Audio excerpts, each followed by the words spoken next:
Hey, salut tout le monde, on se retrouve aujourd'hui sur Tuto Vrac. Ensemble, on va faire la review, voir un peu cette imprimante 3D que je teste depuis plus d'un mois.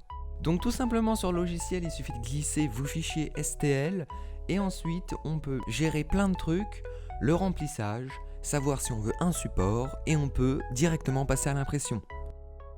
J'ai récupéré des bobines de fil LV3D PLA qui m'ont été envoyées et je les ai toutes testées, j'en ai eu 3. La première, c'est un filament jaune comme mon pull. Il suffit de l'introduire à l'intérieur de la buse et là c'est parti pour l'impression.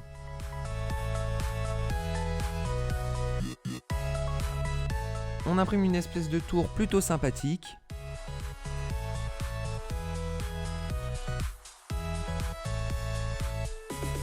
Et j'ai mis des supports, donc c'est pour ça qu'en dessous elle est pleine. Il va falloir enlever les supports.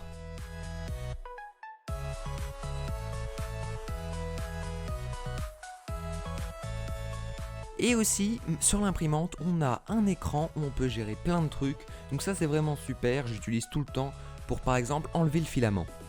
Sur le logiciel, on va imprimer une deuxième impression avec le filament bois LV3D.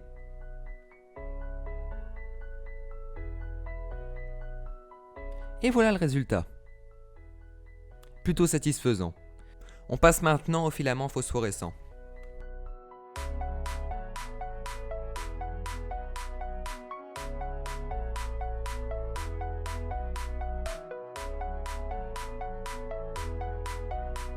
Voilà les résultats.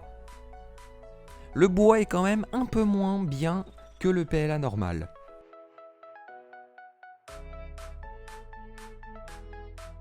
Le plateau est mal pensé, ce qui fait qu'il faut bien le placer au début une fois pour toutes, mais il peut des fois se déplacer.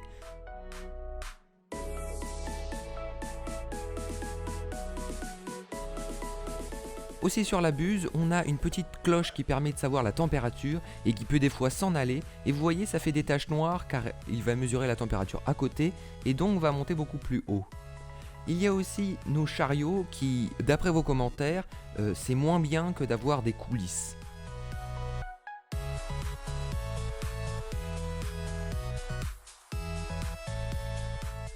J'ai aussi imprimé ceci, donc en fait c'est une boîte pour Raspberry Pi qui est vraiment très bien et qui a pris plusieurs heures. Et vous voyez aussi le PLA peut être peint assez facilement.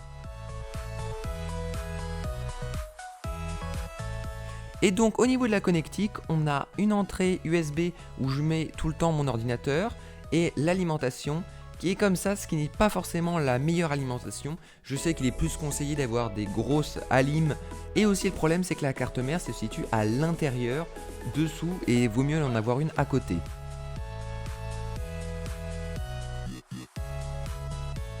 On a aussi tous les composants que je garde précieusement pour pouvoir faire plein de réparations si besoin. J'ai mis donc 3 pieds en dessous de l'imprimante. Donc pour conclure, on a des points positifs très intéressants comme le prix et la qualité, mais aussi on a des points négatifs comme la construction, comme vous l'avez vu dans la précédente vidéo, et aussi on a un plateau qui peut bouger et une buse où la cloche de température peut se détacher. Et sinon à part ça elle est vraiment super bien, j'espère que cette vidéo vous aura plu, vous pouvez vous abonner et mettre un like. On se retrouve sur Tuto Vrac pour une prochaine vidéo, allez, ciao tout le monde. Est-ce que vous l'aimez bien le nouveau micro? N'hésitez pas à le mettre dans les commentaires.